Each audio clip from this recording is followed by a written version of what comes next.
Today, we are going to put on our detective hats and solve a really cool logical mystery, one that comes straight from the Talmud. It all kicks off with this simple question about a religious offering, but trust me, the answer takes us on this incredible journey through an ancient and super rigorous system of logic. All right, let's jump right in. Here's the plan. First, we'll lay out the puzzle. Then, we'll look at what seems like an easy answer, find out why it's got a major flaw, and then, this is the cool part, we'll explore two brilliant ways the sages fixed it. Finally, we'll step back and see what it all really means. So first things first, let's set the scene. We're talking about an ancient ritual known as the thanks offering. And you got to think of this thing like a super precise recipe. Every single detail had to be followed to the letter. And the number that matters most for our little mystery is 40. The thanks offering required exactly 40 loaves of bread. No more, no less. Okay, so those 40 loaves were actually two different kinds of bread. You had 10 loaves of leavened bread, and for those, the text is crystal clear. You need 10/10ths of an ephah of flour. But then you have the other 30 loaves, which are matza, or unleavened bread. And right there, that question mark, that's where our puzzle begins. The scripture just doesn't say how much flour to use. So this is it. This is the big question we have to answer. It seems simple on the surface, right? But for the sages, the answer needed a proof that was absolutely airtight. So, how much flour for those 30 matza loaves? Okay, so let's follow the trail of the first clue. To solve this, the sages did what they always did. They went straight to the biblical text to hunt for a lead. And they found this little phrase in Leviticus. The verse is talking about the matza, and then, right next to it, it mentions the cakes of leavened bread. Now, in their system of analysis, two things being placed side by side like that, that's never an accident. It's a clue.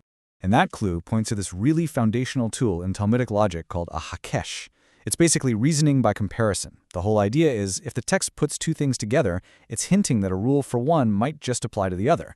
It's a kind of scriptural analogy. So if we use that Hekesh principle, the answer seems to just fall into our laps. The matzah is next to the leavened bread, so they should share the same flour rule, meaning the 30 matzah loaves also need 10/10ths of an ephah of flour. Simple. Case closed, or is it? Yep, well, not so fast. And this is where it gets really interesting, because just when you think you've got it all figured out, a fundamental rule of logic just throws a giant wrench in the works. This is the million-dollar question that could bring the whole argument crashing down. Can you use a rule that you learned from a comparison to then go and teach another rule by comparison? And here's the big twist. The flour rule for the leavened bread, the very thing we're basing our comparison on, was also learned from a hekash, a comparison to a totally different offering. You see the problem? It creates this broken logical chain. It's a comparison built on top of another comparison, and in this system, that's just not allowed. You know, a modern analogy makes this super clear. Imagine a city decides its official parade route should follow the mayor's favorite jogging path.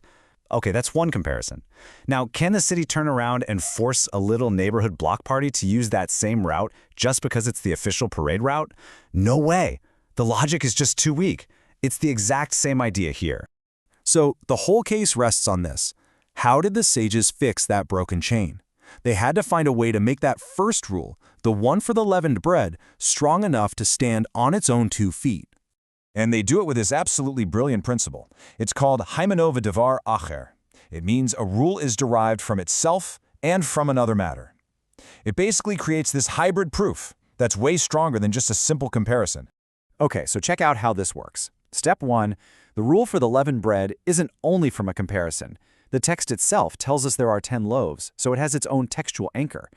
Step 2, it also gets information from another matter. That's the comparison to the 2 loaves offering. So because the rule is grounded in both the direct text and a comparison, it's not a weak, flimsy argument anymore. It has its own solid foundation, which makes it strong enough to teach the rule for the matzah.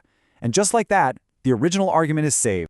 But the sages didn't just stop there. They weren't satisfied with just one solution. I mean, what if someone disagreed with that first principle? To build a truly unshakable, airtight case, they came up with a second, totally independent proof. They were basically asking this very question. What if you just don't buy that first argument? Is there another way to get to the same answer that avoids that whole comparison from a comparison problem from the get-go? And the answer, amazingly, is yes. For this second line of reasoning, they zoomed in on a completely different phrase, this one from the verse about the 2 loaves, you shall bring. Now to us, that might just sound like regular phrasing, but in their world, there are no extra words in the text. Every word has a purpose. And this leads us to a whole other logical tool called a ribuya, which means amplification. The idea is that words that seem kind of extra or maybe a little unusual are actually there to teach us a new law directly, without having to compare it to anything else. And this, right here, is the final masterstroke. According to this line of thinking, that phrase, you shall bring, isn't a comparison at all. It's an amplification that directly teaches us the flour amount for the leavened bread. And since that source rule is now standing on solid, independent ground, it can absolutely be used to teach the matza rule using a comparison, and no logical rules get broken. How cool is that?